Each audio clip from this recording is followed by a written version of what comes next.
विनोद, मैं आखिरी बार पूछ रही हूँ, तुम आ रहे हो या नहीं? भूख और प्यास से मेरी जान निकली जा रही है। छत पर चांद देखने आई थी, पड़ोस वाली आंटी घूर घूर कर देख रही थी, लगता था मुझे खा ही जाएंगी। हाँ तो किसने कहा था तुमसे शादी से पहले करवा चौथ का व्रत रखने के लिए? अब कुंवारी लड़की 16 श्रृंगार करके छत पर चांद देखेगी तो पड़ोस के आंटी लोग तो घूरे ही ना, इसमें उनकी क्या गलती है? हाँ तो जनाब, ये आखिरी करवा चौथ है जो मैं बिना शादी के तुम्हारे लिए रख रही हूँ। अगर इस साल के एंड तक तुमने मुझे ठीक से जवाब नहीं दिया ना, तो कसम से बता रही हूँ, अगले साल का करवा चौथ मैं किसी और के लिए रखूंगी। देखा, ये है आजकल की लड़कियों का प्यार, मिनट से पहले बदल जाता है। अरे तुम चिंता क्यों कर रही हो? जिस पति के लिए तुम अगले साल करवा चौथ रखोगी ना, वो पति मैं ही बनने वाला हूँ। दिवाली के बाद घर का टिकट कर लिया, इस बार छठ पूजा पर घर जाऊंगा तो अपने बारे में माँ और पापा से फुल एंड फाइनल बात करके ही लौटूंगा। सच? झूठ तो नहीं बोल रहे हो ना? अरे नहीं भाई, झूठ नहीं बोल रहा हूँ। अब त्योहार के दिन लड़ाई करके अपना ग्लो खत्म मत करो डियर। गर्दन उठाकर नीचे देखो, तुम्हारा चांद भी गेट पर ही खड़ा है। विनोद की बात सुनकर निशा मुस्कुरा देती है और दौड़कर पूजा का सामान लेने अंदर कमरे में चली जाती है। कुछ देर बाद निशा और विनोद छत पर खड़े होकर करवा चौथ पर चांद की पूजा कर रहे थे। निशा विनोद से प्यार करती थी। कॉलेज के जमाने से ही दोनों साथ थे। पढ़ाई खत्म करने के बाद विनोद की एक बड़ी एमएनसी कंपनी में नौकरी लग गई थी। निशा भी एक अच्छी कंपनी में नौकरी कर रही थी। कई साल प्यार में रहने के बाद दोनों की शादी की उम्र हो चली थी, इसलिए अब उन्होंने तय किया था कि इस साल वो शादी के बंधन में बंध जाएंगे। दीपावली के बाद पूरे एक सप्ताह की छुट्टी लेकर विनोद अपने गांव किशनगंज के लिए निकल गया था। गांव पहुंचकर, माँ, तुमसे जरूरी बात करनी थी। बेटा, जरूरी बात तो हमको भी करनी है। अरे जब से गांव में ये खबर फैला है ना कि महीने का 1 लाख का नौकरी लग गया है तुम्हारा, तो इतने रिश्ते आ रहे हैं लड़की वालों के, समझाते समझाते थक गए। अभी खबर फैल जाएगा ना कि तुम छुट्टी में गांव आए हुए हो, तो देखना सवेरे से ही लड़की वालों का लाइन लगना चालू हो जाएगा। क्या मम्मी, कमाल की बात करती हो आप। अरे इंसान हूं मैं, सब्जी मंडी में बिकने वाली लौकी तुरई नहीं हूँ जिसे खरीदने के लिए वो यहाँ लाइन लगाएंगे और आप मोल भाव तय करेंगी। मुझे ना ये सब बिल्कुल पसंद नहीं है। शादी किसी एक लड़की से करनी है और वो लड़की मैं ऐसे नहीं चुन सकता। लड़की मेरी पसंद की होगी, ऐसे शादी थोड़ी ना की जाती है। काहे नहीं की जाती? तुमको पता है कितना बड़ा बड़ा ऑफर लेकर आ रहे हैं वो। राम खिलावन पूरे 20 लाख रुपए कैश देने को तैयार है। बहुत डिमांड है तुम्हारे जैसे पढ़े लिखे अच्छी कमाई करने वाले लड़के का यहाँ गांव में। सब कोई अपनी लड़की को तुम्हारे साथ सेट करने पे लगा है। मैंने बोला ना मम्मी, मुझे ये सब बातें बिल्कुल पसंद नहीं है। अरे शादी कोई 20-25 लाख देकर थोड़ी ना की जाती है। शादी तो मैं उससे करूंगा जो मुझे पसंद होगी, और मुझे निशा पसंद है। निशा के बारे में बात करने के लिए मैं इस बार घर आया हूँ, और तुम यहाँ पर दहेज वाले रिश्तों की कहानी लेकर बैठ गई। क्या कहा? अपनी मर्जी से लड़की भी पसंद कर लिए तुम? अरे माँ बाप कितनी मेहनत से तुमको पढ़ाए लिखाए इस काबिल बनाए कि आज इतना बड़ा शहर में अच्छा रुपया कमा रहे हो, और तुम माँ बाप की मर्जी के बिना ही अपना रिश्ता तय कर लिए। कितने सपने देखे थे हम कि तुम्हारी शादी में जो रुपया मिलेगा उससे वो लंबा वाला गाड़ी खरीदेंगे, 3 तल्ले का मकान बनाएंगे, रिश्तेदारों को जलाएंगे। लेकिन तुम तो हमारे सारे अरमानों पर पानी फेर दिए। नालायक निकले तुम एक नंबर के। देखो बेटा, वो निशा दिशा जो कोई भी है ना, उसको समझा बुझा कर बना कर दो। पढ़ने के लिए तुमको शहर भेजे थे जरूर, लेकिन इसका मतलब ये नहीं कि अब तुम शहरी बाबू बनकर गांव के रीति रिवाजों से दूर हो जाओ। गांव के बच्चे हो तुम। तुम्हारी शादी तुम्हारे माँ बाप की पसंद से, यहाँ के रस्म रिवाज के हिसाब से होगी। अरे हम देख समझ कर रिश्ता करेंगे, तुम बच्चे हो, तुम्हें क्या पता शादी ब्याह किस तरह से तय किया जाता है। बात यहाँ रस्म रिवाज की नहीं है माँ, 20 लाख के दहेज की है। इसलिए मेरी बात सुनने में खराब लग रही है आपको, क्योंकि मैं इस समय तुम्हें तुम्हारा बेटा नहीं, खजाने की चाबी नजर आ रहा हूँ, और तुम अपना बेटा उसके हाथ में सौंपना चाहती हो जो तुम्हें इस खजाने की अच्छी कीमत दे दे, ताकि जो जीवन भर हमको पालने पोसने में कष्ट उठाए हो ना, उसकी कीमत मिल सके आपको। बदतमीज, यही सब सिखाकर बड़ा किया है क्या तुमको? अरे बड़े शहर में जाकर माँ बाप के साथ जुबानी चलानी सीख गया है। तुम हमारे गांव के पहले लड़का हो जिसकी इस तरह से शादी हो रही है। हमारे यहाँ का यही दस्तूर है, जितना बड़का लड़के की नौकरी उतना बड़का दहेज। और हम कौन किसी दरवाजे जाकर पैसा मांगे हैं? लड़की वाला खुद देने को तैयार खड़ा है, तो घर आई लक्ष्मी को ऐसे कौन ठुकराता है? देखो माँ, मैं साफ साफ कह रहा हूँ, शादी मैं सिर्फ और सिर्फ निशा के साथ करूंगा, और बिना दहेज के करूंगा। दूसरी बात, निशा से ना भी करनी होती ना, तो भी ऐसे अपनी कीमत लेकर सौदा करने वाले से तो हरगिज शादी नहीं करता मैं। चलता हूँ मैं। अरे कहाँ जा रहे हो? पूरे 1 हफ्ते की छुट्टी पर आया था ना तू? आया तो था, लेकिन अब यहाँ मन नहीं लग रहा है, वापस जा रहा हूँ। और अब तभी आऊंगा जब तुम्हें मेरी बात समझ में आ जाएगी। मुझे तुम्हारा कैश कार्ड नहीं बनना। विनोद गुस्से में गाड़ी लेकर अपने घर से निकल गया। क्या बात कर रहा है? खबर पक्की है ना? कोई गड़बड़ तो नहीं है? पक्का अकेला है वो? हाँ, कच्ची खबर कहा देंगे तुम्हें। कौन पहली बार ये काम थोड़ी ना कर रहा है, तुम बस अलर्ट रहना। पूरा 8 महीना हो गया जो इसकी फील्डिंग लगा है, ससुरा गांव आने का नाम ही नहीं लेता था। कुछ ही देर में विनोद की गाड़ी गांव से बाहर निकलकर जंगल के रास्ते पर सुनसान जगह पहुंच गई। अचानक ही विनोद की गाड़ी के सामने 2 बाइक आ जाती है। विनोद घबराकर गाड़ी रोकता है, तभी कुछ नकाबपोश लोग आकर जबरदस्ती उसे गाड़ी से उतारकर दूसरी गाड़ी में बिठा लेते हैं। अरे कौन लोग हो आप? मेरी क्या दुश्मनी है आप लोगों से? कहाँ लेकर जा रहे हो मुझे? आंख और मुंह पर पट्टी बांधो इसके। अब जो भी कहना सुनना है घर पर ले जाकर ही करेंगे। सूर्या के कहने पर साथ बैठा लड़का विनोद का मुंह और आंख कपड़े से बांध देता है और कुछ देर में वो लोग एक घर में उसे लेकर पहुंच जाते हैं। आज सुन लो सब लोग, लड़का मिल गया। कल सवेरे से कार्यक्रम शुरू करो, शाम तक सब करके निपटा देंगे। अरे वाह, बहुत बढ़िया लड़का पकड़ कर लाए हो। देखने में भी सुंदर है और वो राजेश बता रहा था कि शहर में इंजीनियर है। हाँ तो सड़क चलते भिखारी को थोड़ी ना पकड़ कर लाएंगे अपनी इकलौती बहन के लिए। सब पता लगवा कर ठोक बजाकर उठाए इसको। ऐसे थोड़ी ना इतना बड़ा रिस्क लेंगे। भैया जी, इस विनोद का क्या करना है? पढ़ा लिखा लड़का है, रुपया भी अच्छा कमाता है, इतनी आसानी से मानेगा नहीं। अकड़ बहुत है इसके अंदर। पूरे रास्ते कुछ न कुछ बड़बड़ा रहा था। हाँ तो अकड़ ढीली करो ना इसकी। रात भर का समय है तुम लोगों के पास। इसको बताओ, शहर में जाकर कहीं यहाँ गांव की रस्म भूल तो नहीं गया? सारी रस्मों की याद दिलाओ इसको। पहली बात, सोने मत देना। दूसरी, जरा सी आवाज ऊंची करे तो जी भर के खर्चा पानी देना। खातिरदारी ऐसी करना कि कुछ भी निकले बस मुंह से शादी के लिए ना निकलने पाए। सब समझ गया भैया जी, आप आराम करिए, इनको तो हम देख लेंगे। 1.5 हड्डी है बदन में, लेकिन 8 इतनी है, अपने बराबर किसी को समझ नहीं रहा। जरा इनको अपने किशनगंज की मेहमानबाजी दिखाते हैं। अरे भाई, कौन हो आप लोग? क्या दुश्मनी है आप लोगों की मेरे साथ? तुम्हें पैसे चाहिए, मैं देता हूँ, लेकिन ये सब करने की क्या जरूरत है? ये लो, ये मेरी घड़ी मोबाइल सब रख लो, लेकिन मुझे जाने दो। अच्छा, ये गाड़ी की चाबी भी रख लो। मैं पुलिस में कंप्लेंट भी नहीं करूंगा, पक्का, प्रॉमिस। विनोद की बात सुनकर वहां खड़े लड़के जोर जोर से हंसने लगते हैं। अरे जीजा जी, ऐसे कैसे छोड़ देंगे आपको? पता भी है कितने दिन से आपको इंतजार कर रहे थे, और एक आप एक गांव आने का नाम ही नहीं ले रहे थे। बड़े मुश्किल से 8 महीने बाद तो गांव में दर्शन हुए आपके। 8 महीने से हमारी बहन पलके बिछाकर आपका इंतजार कर रही है। अब रात भर आपकी दुल्हा बनने की प्रैक्टिस करवाएंगे और फिर कल आपके फेरे करवा देंगे अपनी बहन के साथ। हाँ? कौन बहन? कौन जीजा? मैं तुम्हारी बहन को जानता भी नहीं हूँ, ऐसे कैसे फेरे करवा दोगे मेरे? अरे जितना कहा उतना समझ में नहीं आता क्या? शादी करने के लिए जान पहचान की क्या जरूरत है? कल फेरे लोगे ना, उसके बाद जीवन भर जान पहचान बढ़ाते रहिएगा। लाखों में एक है हमारी बहन, हमारा जीवन धन्य हो जाएगा और आपका भी। और ऐसा मत समझिए फोकट में शादी कर रहे हैं। आपको घड़ी, अंगूठी, चेन, शादी का सूट, जूते, बुट्टे सब हमारी तरफ से।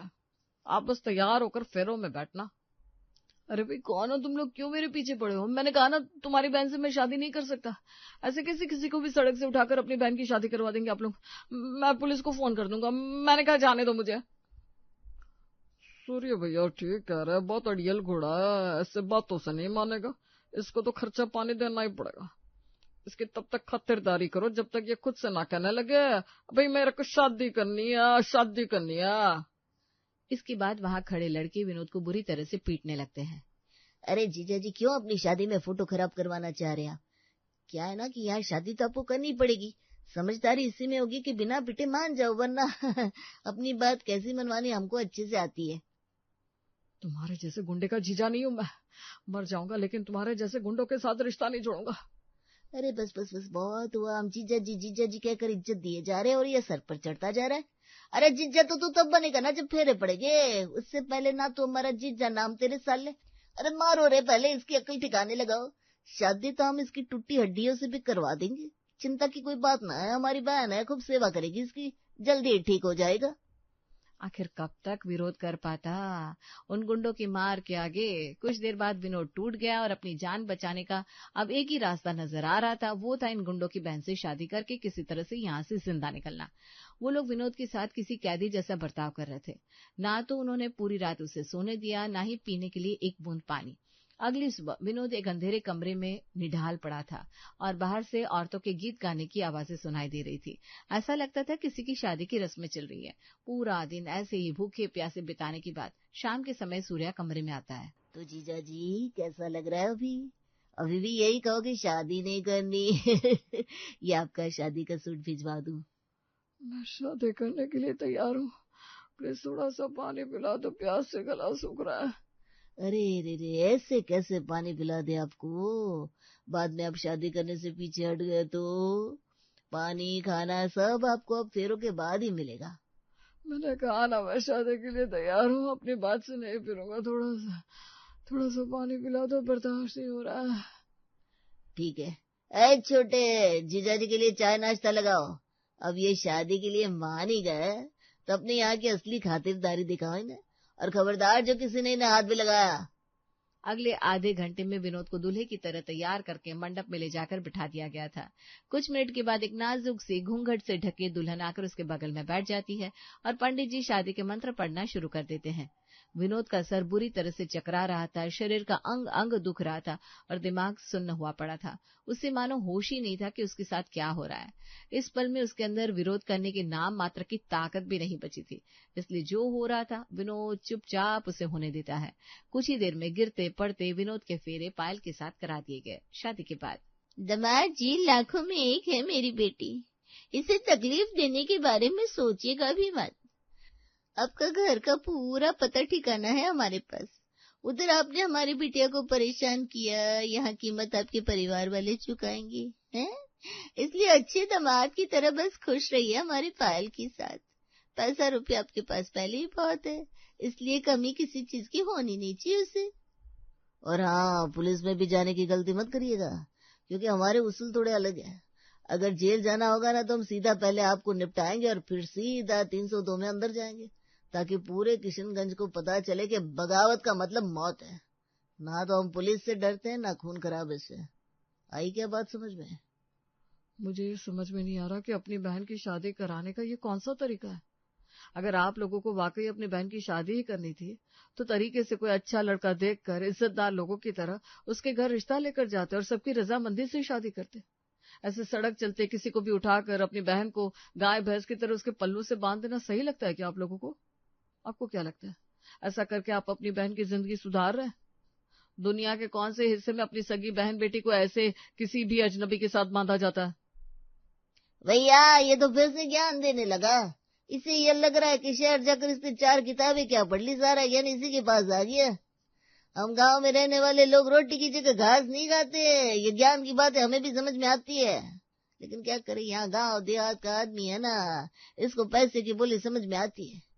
बेटा पैदा करके जैसे बहुत बड़ा तीर मार लिया, और जिसके घर पैदा हो गई बेटी उसने कर दिया पाप। अब लड़के के घर वाले बिना 10-20 लाख के दहेज के अपने पढ़े लिखे बेटा की शादी नहीं करेंगे।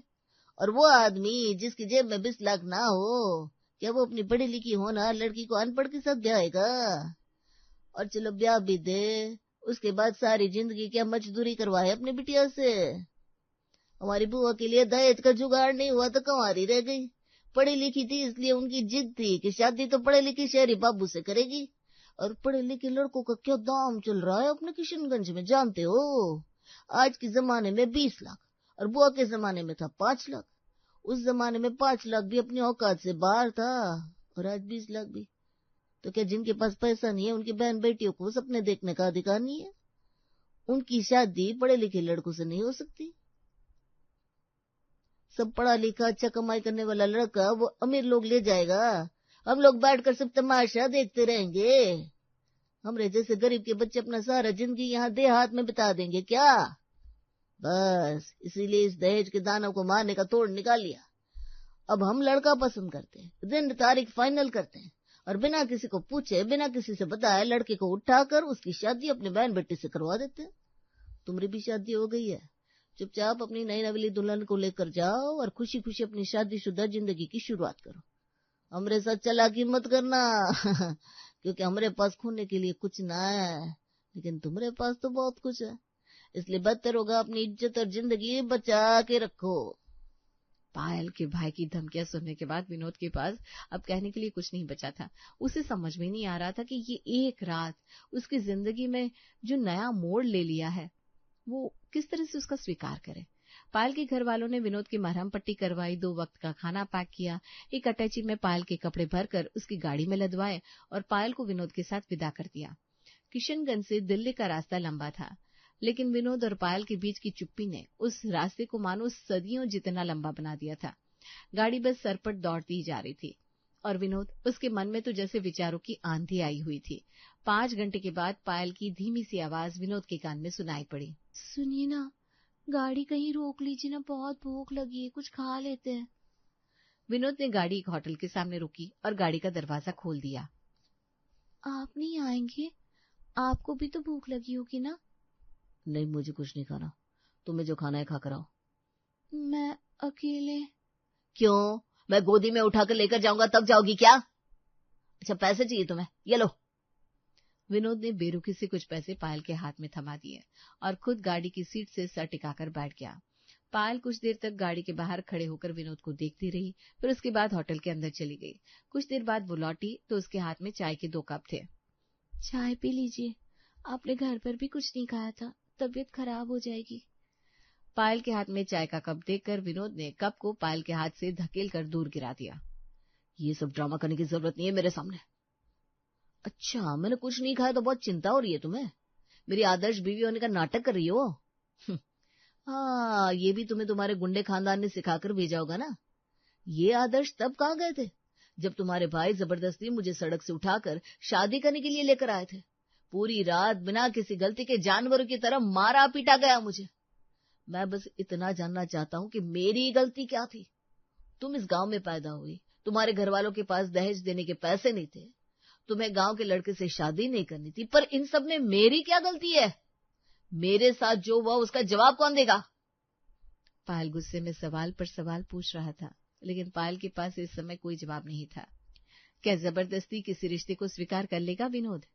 क्या होगा कहानी का अगला मोड़? जानने के लिए देखना ना भूलें कहानी का अगला भाग।